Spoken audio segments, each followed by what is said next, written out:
I am your English grammar teacher, Anaya, and I am happy to welcome you once again to our learning journey with Nova Learn Books, an imprint of Mount Enlightenment International. Dear students, today we are going to learn a very important and interesting grammar chapter called a, an, and the. In this lesson, you will learn how to use a and an before naming words that talk about one person, animal, place, or thing. We use a before words that begin with consonant sounds, like a banana, a school, and a star. We use an before words that begin with vowel sounds, like an apple, an umbrella, and an onion. You will also learn about the, which is used for things that are only one of their kind, such as the sun, the earth, and the moon. Fill in the blanks with a, an, and the. One पे लिखा है banana, तो हम क्या इसमें लिखेंगे? A banana. An onion, the earth, an umbrella, school, star. तो किसी में हमने ए लगाया, किसी में हमने एन लगाया. क्यों? ए, एन और द तीन आर्टिकल होते हैं. कहीं ए यूज़ होता है, कहीं एन यूज़ होता है, कहीं द यूज़ होता है. इनके रूल्स क्या हैं ये पढ़ेंगे हम इस चैप्टर में.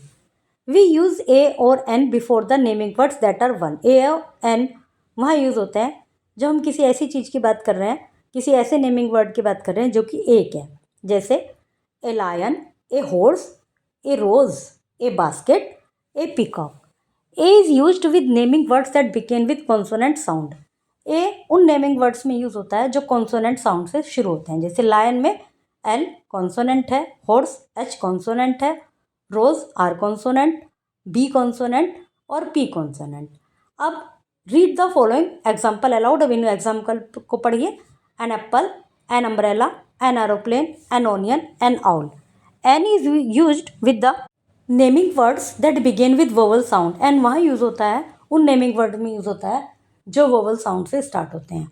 और ए उनमें यूज़ होता है जो कॉन्सोनेंट साउंड से स्टार्ट होते हैं. मेन जो आपको ध्यान रखने योग्य बात है वो ये है कि कॉन्सोनेंट साउंड, वोवल साउंड, केवल ये नहीं कह सकते कि वोवल से पहले आता है या कॉन्सोनेंट से पहले आता है.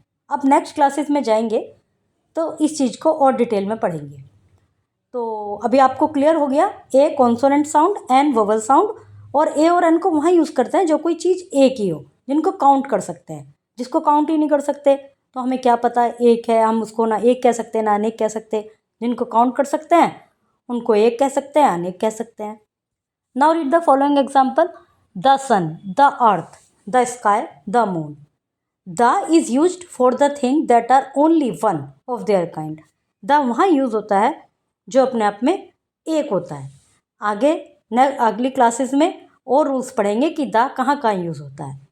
अभी क्या समझा है हमने कि द वहाँ यूज़ होता है जो अपने आप में एक होता है. जैसे सन, पूरे ब्रह्मांड में एक ही सन है. The earth, the sky, the moon. Synopsis. The letters B C D F G H J K L M N P Q R S T V W X Y Z consonant है. We use a before the words beginning with consonant sound. हम इनमें ए use करते हैं और जो letter A E I O you हैं ये vowel हैं, हम उसमें वोवल साउंड में एन यूज़ करते हैं. Please listen carefully, read aloud, and practice using these words in your daily sentences.